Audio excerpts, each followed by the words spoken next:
नमस्कार, स्वागत छ।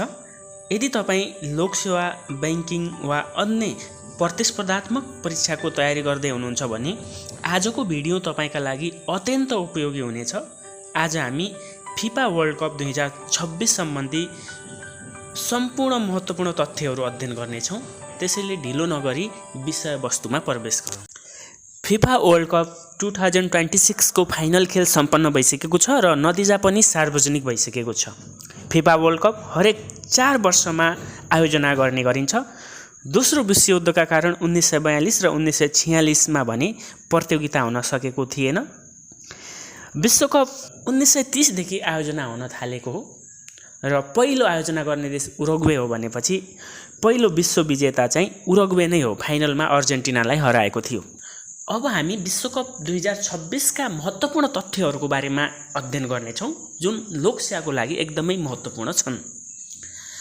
विजेता बनेको छ स्पेन, उपविजेता अर्जेन्टिना। Final score 1-0। निर्णायक गोल चाहिँ फेरान टोरेसले गरेका थिए। स्पेनको दोस्रो विश्वकप उपाधि हो। योभन्दा अगाडि 2010 मा स्पेनले एकपटक विश्वकप जितिसकेको छ र यो 2026 मा स्पेनले दोस्रो पटक फिफा वर्ल्ड कप जितेको हो। अन्तिम वरियता तेस्रो नम्बरमा इङ्ल्यान्ड र चौथो नम्बरमा फ्रान्स रहेको छ।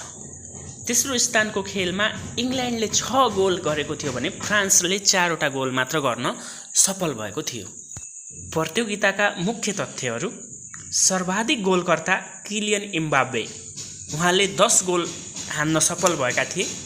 जम्मा खेल 104 वटा, जम्मा गोल 308 वटा, सहभागी राष्ट्रहरू 48 वटा रहेका थिए। खेल आयोजना अर्थात् यो खेल 11 जुनदेखि 19 जुलाईसम्म चलेको थियो, 39 दिन। आयोजक राष्ट्र अमेरिका, क्यानाडा र मेक्सिको। पहिलो पटक 3 देशले संयुक्त रूपमा आयोजना गरेका थिए। यो एकदमै इम्पोर्टेन्ट छ। लोकसेवामा यो खेल हुनुभन्दा पहिला नै सोधिसकेको छ है यो क्वेसन। फाइनल खेल भएको stadium MetLife stadium new Jersey America हो, जुन 19 जुलाई 2026 मा सम्पन्न भएको थियो। रेफ्री रहेका थिए स्लभको बेन्ची भन्ने नामका। फिफा वर्ल्ड कप इतिहासमै पराग्वेका मिगुएल एल्मिरोनले मुख छोपेर बोल्यो भन्ने कारणले रातो कार्ड प्राप्त गरेका छन्। यो पनि परीक्षामा सोध्न सक्छ। हामीले बोलको नाम पनि याद गर्नुपर्छ है। बोलको नाम पनि इम्पोर्टेन्ट छ।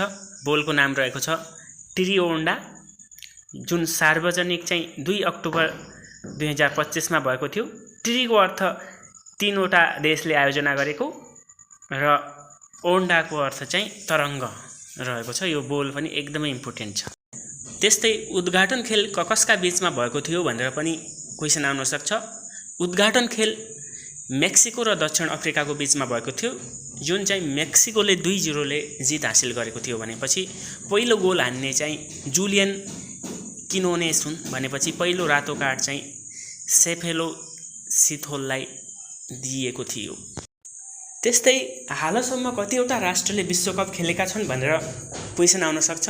हालसम्म 84 वटा राष्ट्रले विश्वकप खेलिसकेका छन्। त्यस्तै अर्को क्वेसन चाहिँ 2026 मा पहिलो पटक विश्वकप खेल्ने राष्ट्र देहायका मध्ये कुन हुन् भनेर क्वेसन आउन सक्छ। त्यसैले नयाँ राष्ट्रहरूको बारेमा पनि हामीले थाहा पाउनुपर्छ जुन 2026 मा मात्र पहिलो पटक विश्वकप खेलेका थिए। ती हुन् केप भर्डे, उज्बेकिस्तान, कुराकावा र जोर्डन। यी राष्ट्रहरूले 2026 मा पहिलो पटक विश्वकप खेलेका थिए।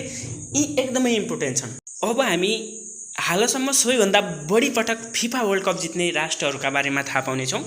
यो पनि इक्जामको लागि एकदमै इम्पोर्टेन्ट छ। हालसम्म सबैभन्दा बढी पटक ब्राजिलले जितेको छ 5 पटक। त्यसपछि जर्मनीले 4 पटक, इटलीले 4 पटक, अर्जेन्टिनाले 3 पटक, फ्रान्सले 2 पटक, उरुग्वेले 2 पटक, स्पेनले 2 पटक र इङ्ल्यान्डले 1 पटक विश्वकप फिफा वर्ल्ड कप जितिसकेका छन्। त्यसैले इक्जाममा सबैभन्दा बढी विश्वकप जित्ने देश कुन हो भनेर क्वेसन आयो भनेपछि हामीले ब्राजिल हो भनेर थाहा पाउनु पर्यो। आजको भिडियोमा मैले फिफा वर्ल्ड कप 2026 सम्बन्धी लोकसेवामा सोध्न सक्ने अति सम्भावित र महत्त्वपूर्ण सामग्रीहरू लिएर आएको थिएँ। भिडियो मन परेपछि लाइक, शेयर एन्ड सब्स्क्राइब गर्न नभुल्नुहोला। Thank you for watching.